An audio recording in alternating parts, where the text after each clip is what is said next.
With Special Operations Section 6 consisting of some of the most highly anticipated characters currently in ZenlessZoneZero, which a lot of players were prepared for the release to be in 1.2, it leaves us with the belief that they will be dropping now in 1.3. So with the Neps duo, Changli and Jiyan being the 1.1 S-rank characters, and the Sons of Caledon duo, Caesar and Bernice being the 1.2 S-rank characters, it's quite likely the Section 6 duo, Miyabi and Yanagi, will be dropping as the S-rank characters in 1.3. Also, considering the ZenlessZoneZero promotional video that dropped a while back, 5 factions were showcased, being the Cunning Cares, Neps, Victoria Housekeeping, Sons of Caledon, and Section 6. So with Section 6 being the only faction left to go, it doubles down on the possibility of the Section 6 characters dropping in 1.3. So with that, I'll be going through some kit speculations for the Section 6 characters, a few team synergies to look forward to, the value they hold, and whether 1.2 is already a skip for some players. Just before we jump into this, as always, would really appreciate it if you could subscribe to the channel for more ZenlessZoneZero content and drop a like if you enjoyed the video.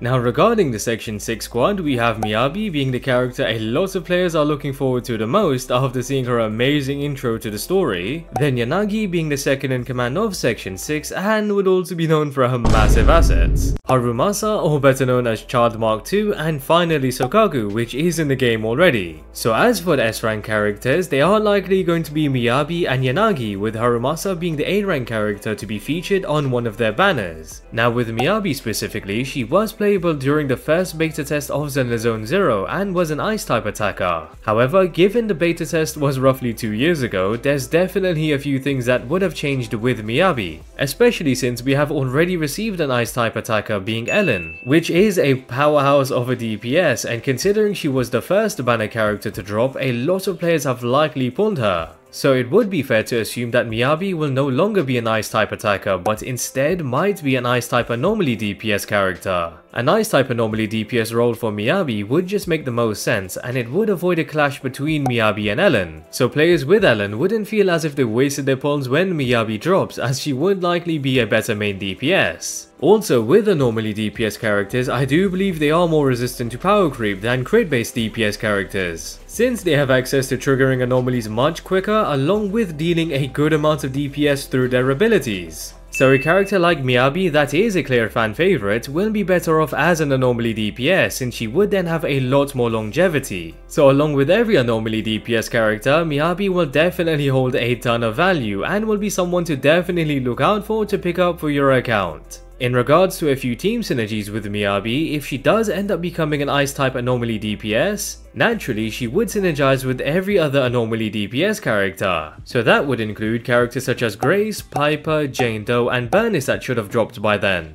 With having 2 anomaly DPS characters on your team, being able to trigger Disorder would be much easier, and considering the amount of damage Disorder is capable of, it definitely makes having 2 anomaly DPS characters an extremely powerful combo. Especially now with anomaly DPS characters increasingly getting better, as we have seen with Jane Doe, as she has the ability to crit when triggering Assault, which would significantly increase the amount of damage dealt. So we can expect Bernice to possibly provide something similar of value through her kit, which would make both Jane and Bernice the best anomaly DPS characters to be paired with Miyabi. Now with Miyabi being able to build up Ice Anomaly insanely quick, she will be able to trigger both Freeze and Frostbite quicker than any other character. So enemies would be frozen in place for a certain duration before receiving shatter damage and then being inflicted with Frostbite, which increases the amount of crit damage taken by the target for a period of time. From this, I'd like to believe Miyabi will have the ability to crit within her kit just like Jane, as it would be a bit of a wasted opportunity if enemies were to receive increased crit damage, but since Miyabi is an anomaly DPS character, wouldn't be able to deal any attacks that crit. So I definitely do expect one of Miyabi's core passives to include the ability to crit just like Jane. However, with the ability of being able to inflict Frostbite on enemies quite often, it means a team consisting of Miyabi and an attacker that focuses on dealing crit damage would synergize pretty well. More specifically, possibly on a team with Jiyan and Nicole, as both Jiyan and Nicole can trigger corruption pretty often between themselves, which would then still allow for Disorder to be triggered just as often.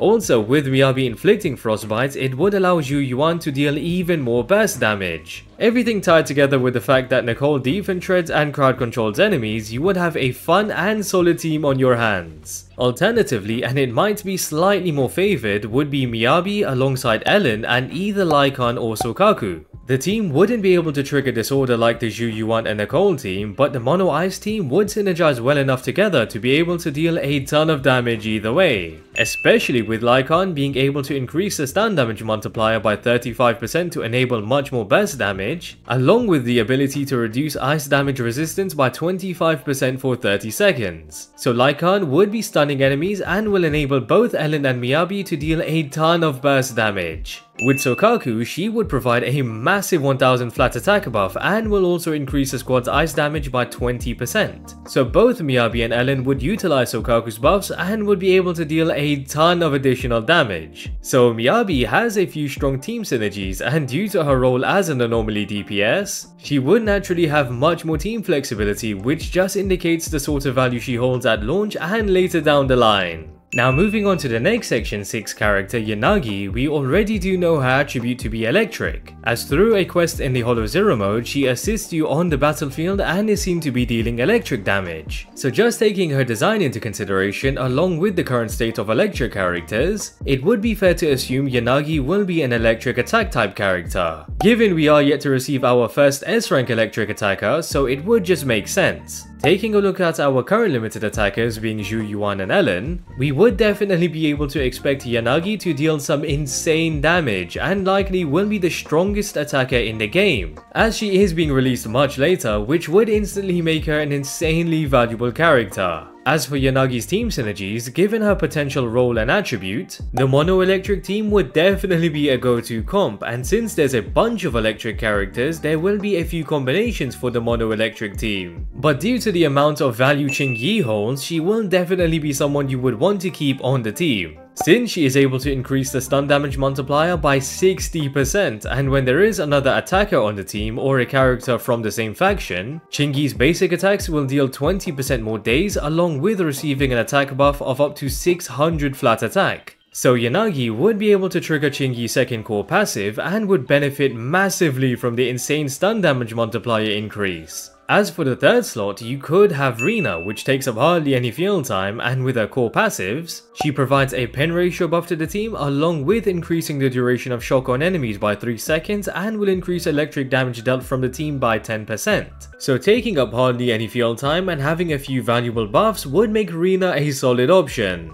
Alternatively, the calcium cannon duo being Yanagi and Grace would definitely be great together with Changli. Grace wouldn't necessarily provide anything to Yanagi through her kit, aside from the fact that she will be able to deal a good amount of DPS and will build up electric anomaly to trigger shock quite often. So along with Grace being a solid and fun character to play with, she would be able to increase the overall DPS of the team. Lastly, Seth, that is dropping very soon alongside Jane, will be a great character for the Mono Electric team, since he would be able to decrease the anomaly build-up resistance on enemies to all attributes by 20%, along with providing the team with shields to increase survivability. So the entire team would be able to trigger shock a lot more often for extra dot damage and would stun machines just as often. So there's quite a few combos for the Mono Electric team for Yanagi, which means she has a lot of team flexibility. Now before I go over the last team synergy, I'd like to go over our potential A rank character of 1.3 being Harumasa. Just like Yanagi, Harumasa is seen in the same HoLoZero quest where he will assist you on the battlefield and is seen to also be dealing electric damage. So with Yanagi being our potential attack type electric character, Changli being our recent electric stun character, and with Seth dropping in a week being an electric defender type character, just leaves Harumasa with the support position.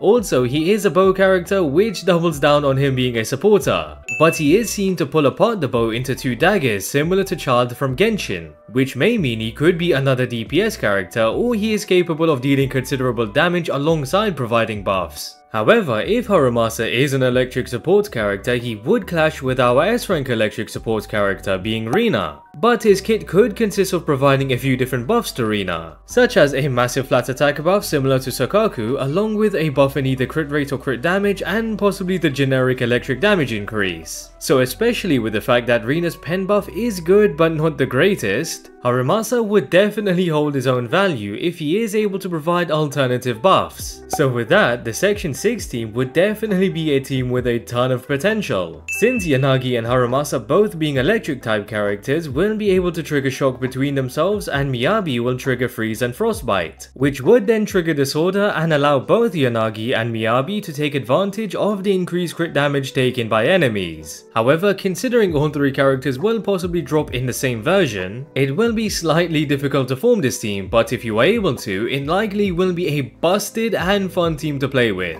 Now of course, since Harumasa is an electric type supporter, depending on his exact buffing capabilities, he would have potential to be extremely valuable on many different teams other than the Section 6 team, such as the Mono Electric team. So he could possibly be one of the best A rank characters, and so would be a character you should definitely keep an eye out for. So now with the kit speculations out of the way, it leaves us with the question of if 1.2 is already a skip. The short answer is that it really depends on your preference and your account above all. If you're more of a fan of Miyabi and Yanagi over Bernice and Caesar, it's a pretty obvious skip. However, if you are looking for a character to provide more survivability than anyone else in the game, Caesar will be the character to aim for, since she will likely make those tough battles a lot more easier and forgiving when you receive a couple heavy blows. Also, if you're a fan of both Lucy and Piper, you would want to consider picking up either Caesar or Bernice, since they both synergize with either character given they are part of the same faction. Now with Bernice specifically, since she is our third S rank anomaly DPS character, it means she would be more of a skip over Caesar, since there are already two S rank anomaly DPS characters, being Grace and Jane. So if you have either one of them, instead of Bernice you could pick up Miyabi, which would be an anomaly DPS character and due to releasing afterwards, would have potential to be a better character overall.